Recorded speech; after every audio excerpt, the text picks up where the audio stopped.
Folks, I want to read you something. This is a quote from a book written in 1997. I'll give you the author here in a little bit, but let me read a quote from the book. What we find in abduction phenomenon is that these powerful alien entities take people against their will. We're talking about UFOs now. Take people against their will, paralyze, probe, and inspect them with painful metal objects. They plant thoughts in the abductees' minds. They perform sadistic acts on them. They impregnate women, then reabduct them only to harvest the fetuses for the purpose of creating a hybrid race. We're talking about a book written in 1997 by a very well-known prophecy leader who's gone to heaven in recent years. And he's talking about UFOs. In today's program, as well as next week's, I've got Doc in the studio. We're going to give our view about UFOs. In fact, I've written a book. Here it is. UFOs, Truth or Fable. UFOs, Truth or Fable. Stay tuned.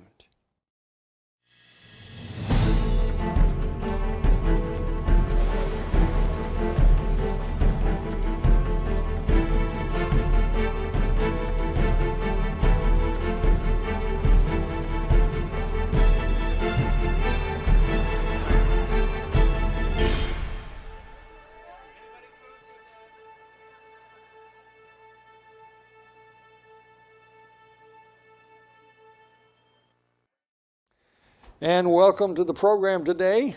If you can handle it, we are going to talk about the very prominent discussion that's going on in prophecy television shows, prophecy YouTube channels, radio, books being written about Nephilim, UFOs, abducting people, little triangular things being seen on radar by our U.S. Navy and Air Force. We're gonna unravel this today.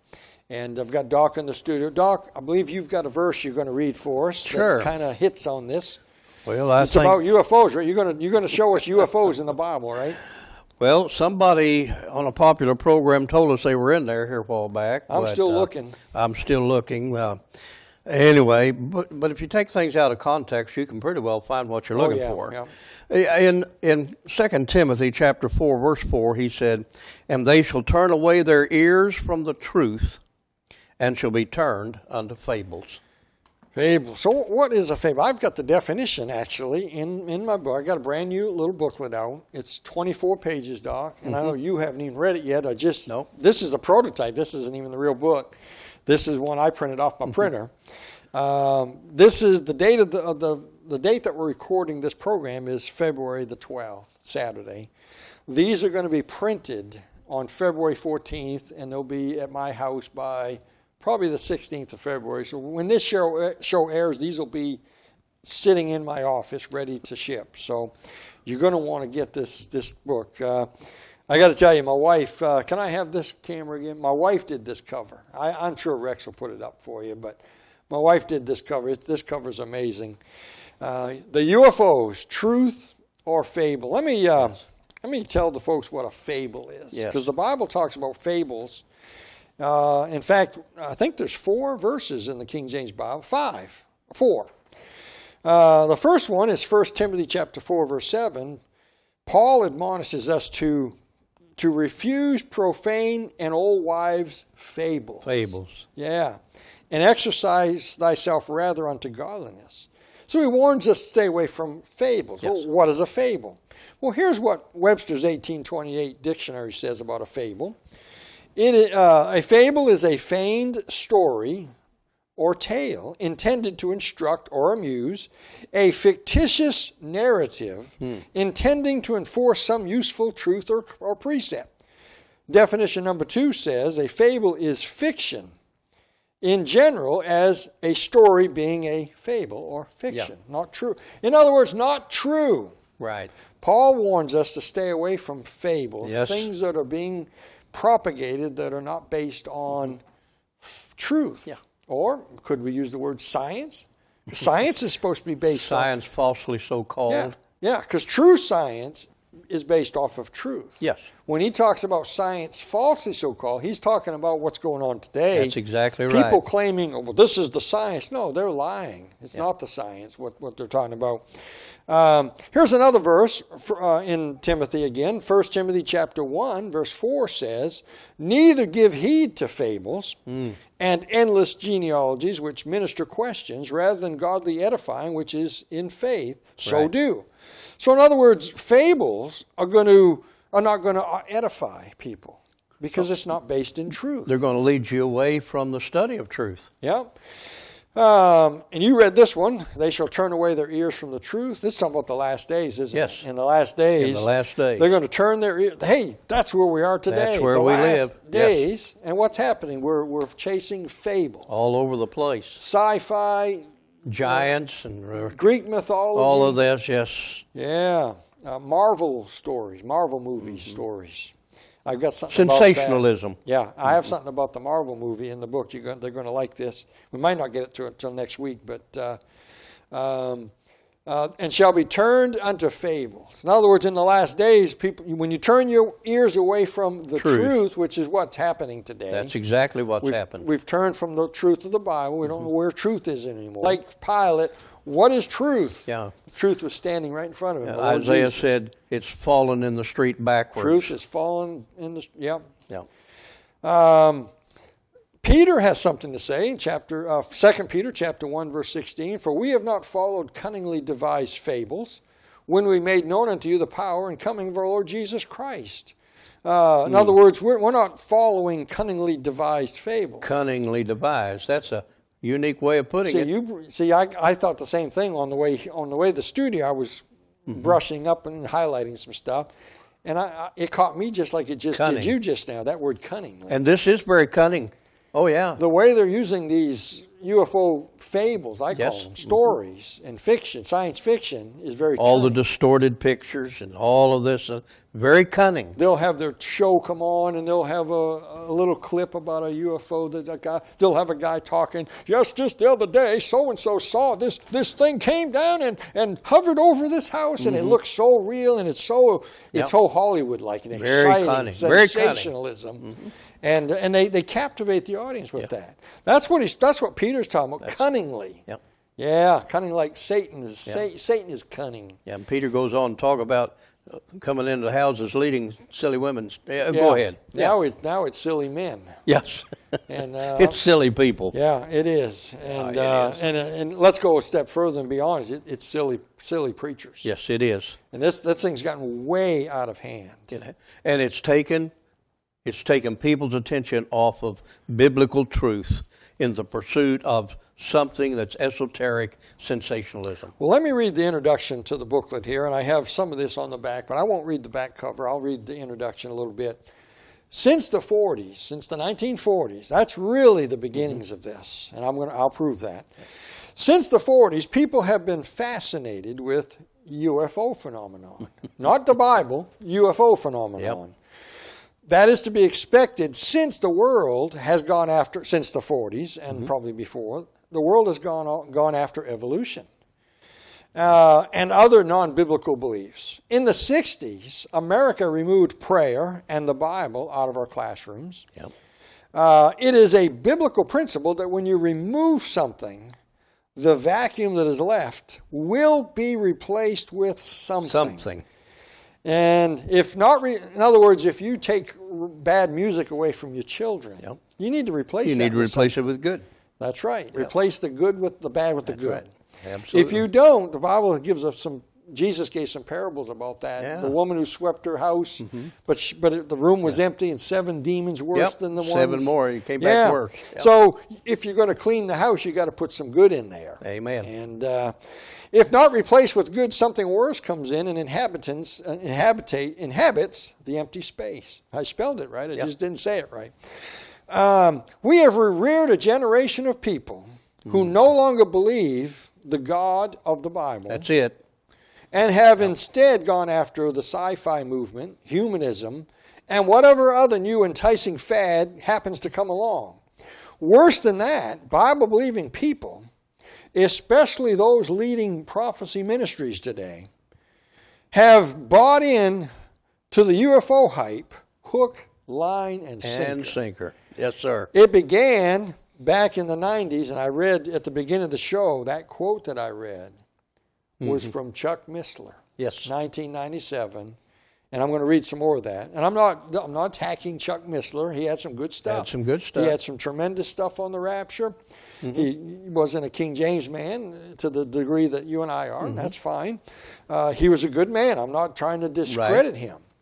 But Chuck Missler seems like he headed up this movement that we're in today. He was involved with it, yes. I mean, 1997, I mean, in the 80s, I don't remember any of this stuff. I mean, there was UFO stuff out there, but not in the in the prophecy world like it is today. No. When in the 90s, some good men got caught up in the unexplained hype of UFO sightings. And then I give the quote here, and I'll just read a couple lines from Chuck Missler. This is from a book called Alien Encounters. And The Secret Behind the UFO Phenomenon by Chuck Missler and Mark Eastman. I don't know if Brother Eastman is still alive or not, but Chuck Missler's gone to heaven in recent years. And again, he had some good prophecy stuff in his ministry, and he was well looked up to by people. And that's the danger here. He got into the Nephilim stuff back in the 90s, maybe before that, but really came out in the 90s, the Nephilim stuff. He wrote books about it, talked about it, and grew quite a following. And he got into the UFO stuff. I mean, I got to be honest, Doc. They all go together. I wouldn't have put this in the book publicly, and I wouldn't talk about public on TV if this wasn't important. Yeah. I'm not trying to tarnish the man's reputation. I'm trying to say that this thing started somewhere. And I believe Chuck Missler, Mark Eastman, and some others, there were others, good men, got into this, and it got out of hand, and they grew a following, and now look at us today. And once you get a following, and once you've made a statement, and once you put so much in print, pride won't allow you to say, "Look, wait a minute, I made a mistake." I've heard on television programs, prophecy programs, men that, if I mention their name, folks in the audience would know who I'm talking about immediately. Sure. I heard them say that Merlin the magician was a fallen Nephilim. angel. Yeah, a Nephilim. Last I checked, Merlin the magician is a fictitious character in a fairy tale. Yeah. We got to learn to separate fact from fiction. It's a fable. That's right. Fable.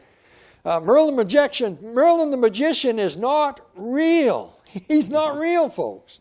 Yeah. I've heard them say on national television. I heard them say that Thor, the Marvel character in the Marvel movies and the Marvel comic books, he said that Thor was a Nephilim.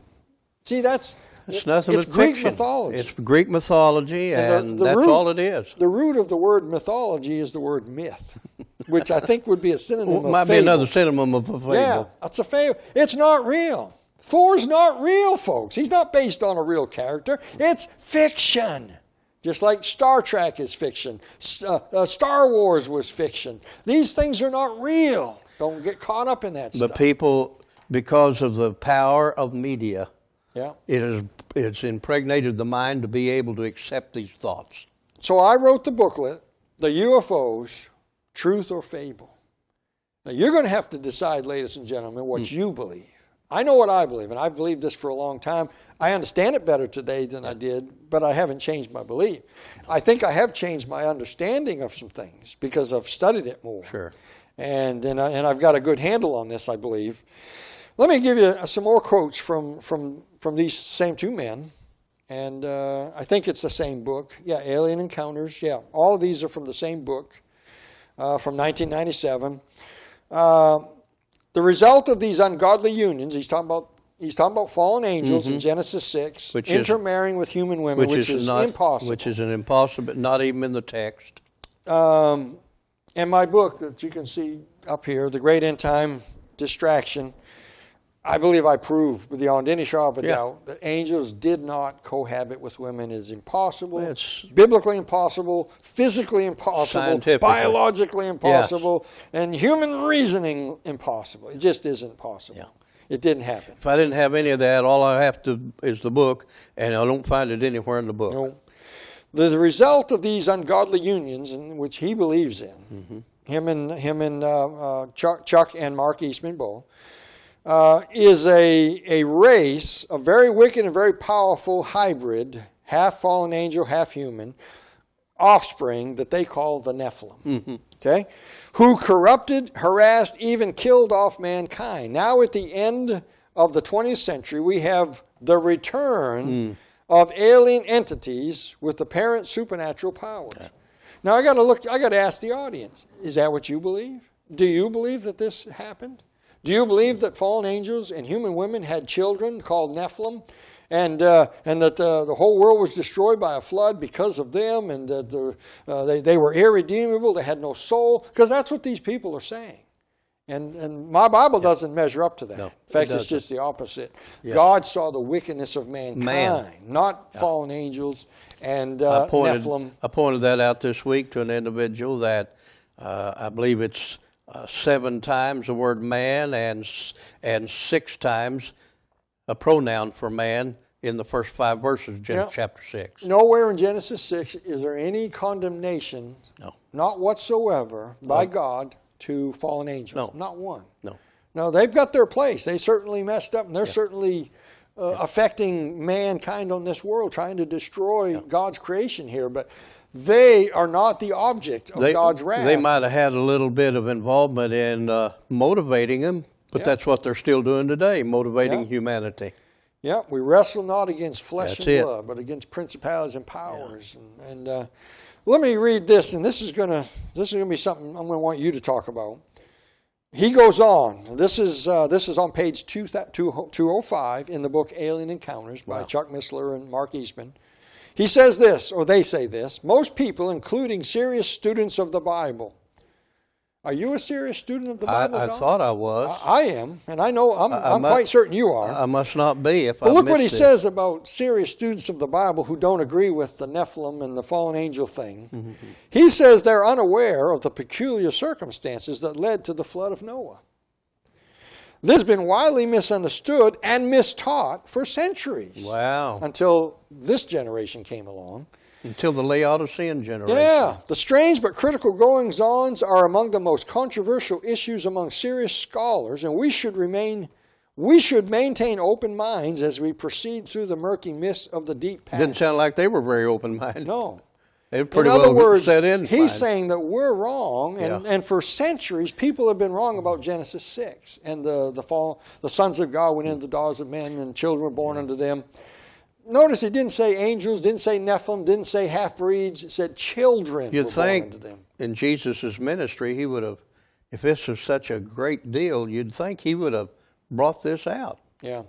Of course, that's what they say when it says, as the days of Noah, so shall it be in the days of the coming Son of Man. So, truth or fable? Let me read something here. Well, I underlined some passages, but the audience can't see my underlines here. But unaware, he said. So he's saying if you don't believe his side of this story, that is recent, in recent years people started to believe this, then you're unaware. I guess it's a mystery because, they say a mystery is something, that's always been there, but until the right time it's revealed. So I guess this is one of those mysteries. Yeah. Huh. They were not alone in this teaching. Chuck Missler grew a huge following right up until his passing. He went to heaven just a few years ago. He had some good prophecy teaching. Yes. But I am afraid he led many in the prophecy world off track with his beliefs. I personally, Jock, I believe a lot of the guys out there today got their foundational beliefs of this stuff from it came out of that era of time, and maybe not from him personally, but he was involved in it. But in that, he was big in those 90s. circles. I agree. But it's all outside of the Bible, Dan. It's all outside of the Bible.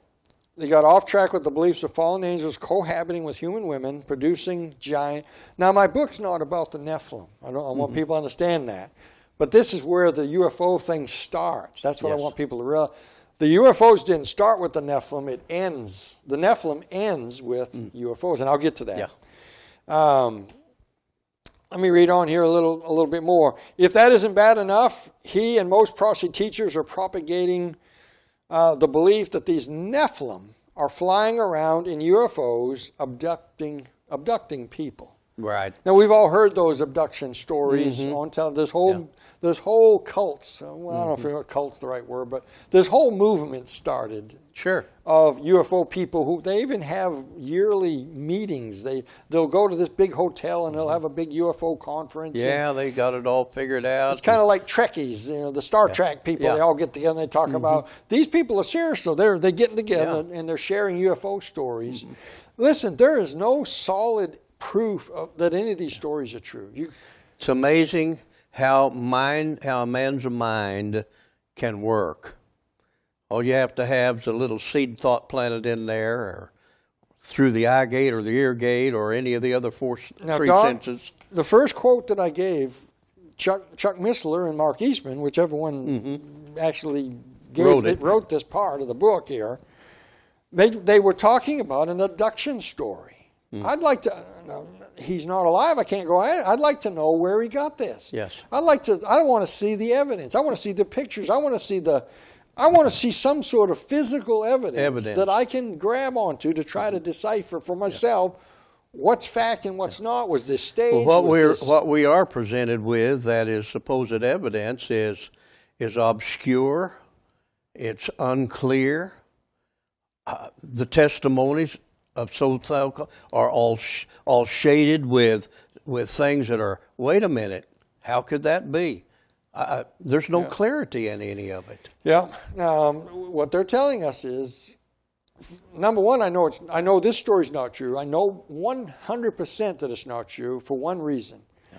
When they said they impregnated a woman in these fallen angels impregnate. I want to know how they impregnated a woman. That's right. Because angels are not flesh and blood. That's right. The Bible tells us that. They're not of the same. Oh, but Brother Goodwin, they can transform themselves in an angel of light. Transforming into an angel of light in appearance does not mean you're hasn't flesh anything and blood. to do with physical ability, right. And it doesn't DNA mean or you genetics. Suddenly have a seed where you can impregnate something. No. Well, if that's the case, they would be multiplying enough in order to be able to battle the holy angels to win. Yeah. They've already lost that battle, and they know they can't win it. So right away, I knew this story wasn't true. Yes. But I do not believe there are aliens from another planet that are invading our planet. Secondly, They didn't seed our planet either. I do not believe. See, it goes back to the gap theory too. Sure, but, that's where it starts. That's where its foundation is from. And then Genesis 6 was just another reoccurring of something. And then now the return of the Nephilim is them coming back to finish what they started and to corrupt the world and the seed line of the world. And it's a fable, Doc. It's not true. It's a fable. And they're missing the fact that the tribulation and the battle of Armageddon is not the end of evil. Evil is not ended until the end of the millennial reign. I wrote this down, Doc. Fallen angels cannot create a blade of grass, let alone a baby in a woman's womb. That's right. No. Now we're going to run out of time, but I want to give at least one story that just came out. I think it just came out, but the video is from 2019. In fact, you sent me this. Yep, they just released it. I wrote it down. I got it in the book. I wrote down the name of the ship. Yeah. It's in here. I know. It's a Navy ship, and for about 2 hours, they were being followed. Oh, here it is. The USS Omaha, which is a Navy ship, was out off the west coast of San Diego, out in the Pacific, off the coast of San Diego. I don't know how far out they were. It took place on July 15th, 2019. And the video, they had video of these, like 12 to 15 things that were flying around. And then a couple of them splashed in the water, and they disappeared off the screen. They no longer could see them. This went on for 2 hours. And I was watching the video, and I saw the screen. I saw the video of these things. It looked like the same one you've seen before. It looked like something out of video from the 70s with my old Brownie. Yeah. When my wife and I met at Bible College, we bought one of them Brownie 8mm cameras. This is in the 80s. You can't tell me that if we've got a spaceship up there, a satellite, that can read your license plate down here, and we can't get a clear picture of that, A Navy something's vessel wrong. can't get a clear video of something hovering out there. Right out there beside them. And why didn't they pick you up their can't tell me. phone or get on the radio and call in an F-16 to fly out there and investigate? Yeah. None of that. No. So what is this? By the way, this is the end time distraction. That's what it is. This is part of the video that Tucker Carlson was talking about, and everyone was all the prophecy guys were all hyping. Oh it up. yeah, man! The government's going to release UFO stuff. Finally, we're going to see what.